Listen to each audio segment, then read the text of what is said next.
Hello everyone, I'm Tony Southcott. And I'm Komette, and welcome to the Gorehound's Playground here in Fort Collins, Colorado. This is Booze and Booze, where we pair different alcoholic drinks with our reviews of horror movies. And today we're talking about the Netflix original Velvet Buzzsaw. This Dan Gilroy made movie with Jake Gyllenhaal, Toni Collette, and Rene Russo. Is fascinating. We'll get to the review in a little bit. Yeah. First, we're going to go to the kitchen where I'm going to show you this week's drink. Hi everyone, and welcome to the Gorehound's kitchen. I'm going to be making a drink that I'm calling the Critic today. It's really easy, it's yummy, and it's visually pleasing. What we're going to first start off with is a Collins glass with ice already in it, and 1 shot of vodka of your choice. As always, I love Tito's. And then you're going to fill the rest of it with a lemonade of your choice. After that, you're going to take your bar spoon and you're going to do a bar spoon of blue curacao. Blue curacao is basically blue grenadine. It gives it a little bit of sweetness and it makes it pretty.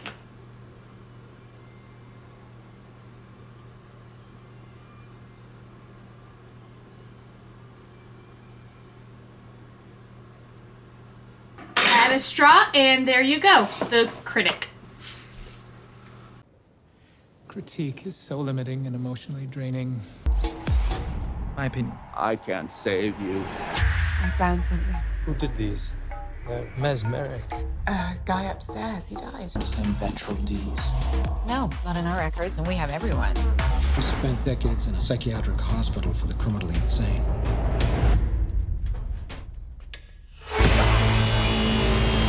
There is some sort of power. Some spirit. It's connected to his art. Something truly goddamn strange is going on! Well, now that we've seen a bunch of art critics get completely mangled and had our own critic drink, I think it's time to talk about Velvet Buzzsaw. Yeah.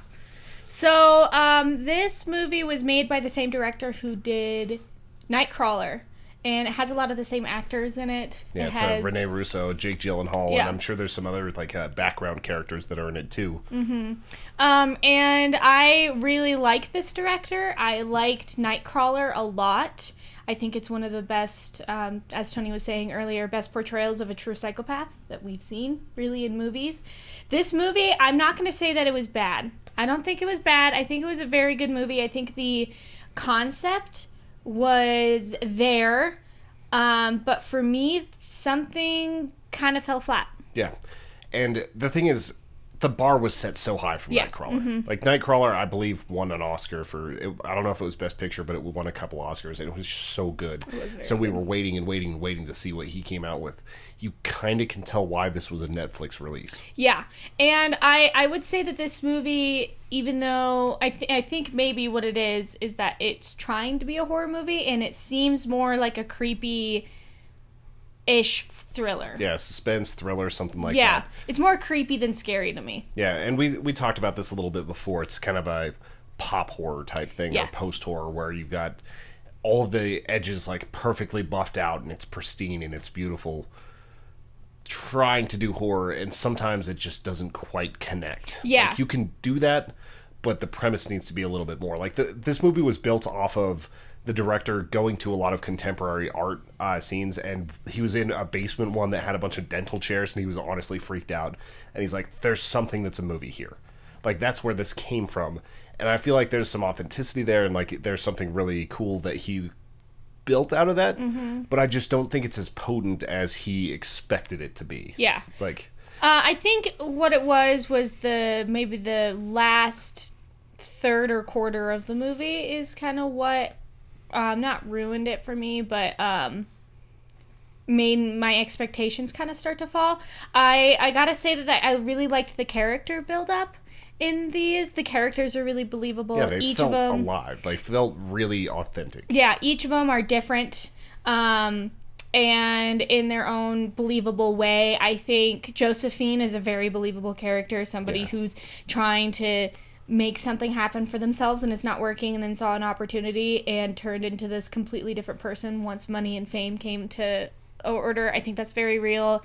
I think the critic's character is very real. Same with all the artists. Yeah, Damish was he was just a very authentic, like, young black dude who was very into his art. John Malkovich was a post-alcoholic artist. Yeah, he was basically trying to find where this creativity comes from without the alcohol in his system. And I just want to say I hate that art style so much.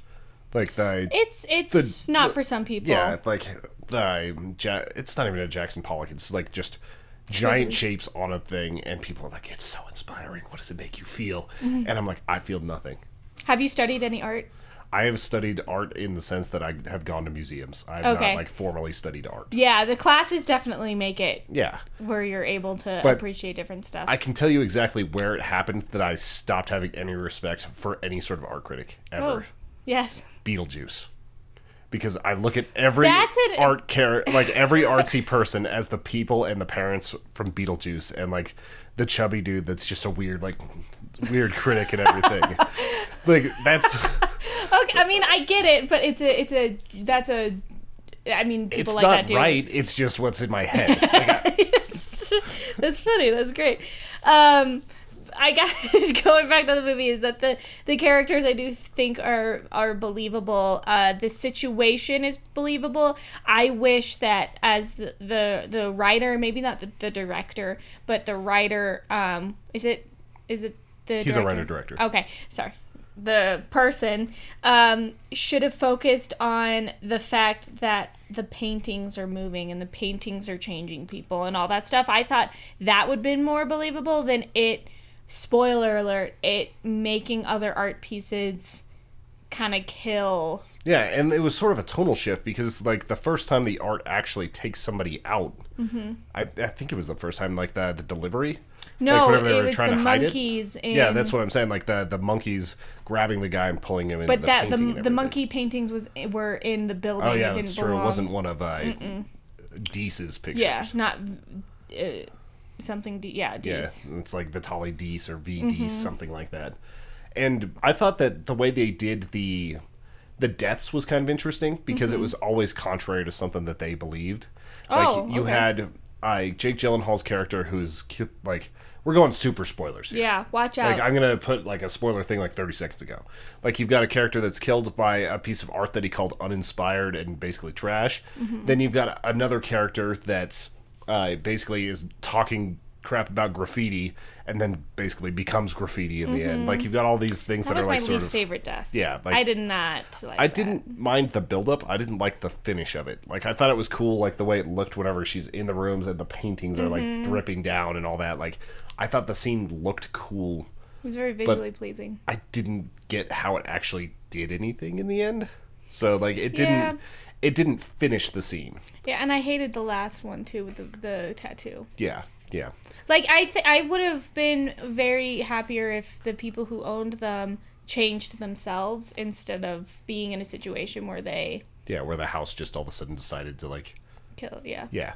Like, it didn't feel like it was lending any power to these pieces of art. Which the ending, I was like... Yeah, it's like, oh, they're selling them and it's just going to keep continuing. Yeah, I don't get... It's like, if you're going to have that, like, Autopsy of Jane Doe last week did better. Yeah, as far as, like, you pick it up and you're fucked. And that's why I said that, like, maybe the last quarter of it I wasn't a big fan of. Everything else, I think I liked the universe and the characters in which it was. The idea that this artist was making this art that he was putting his, like, own blood in to make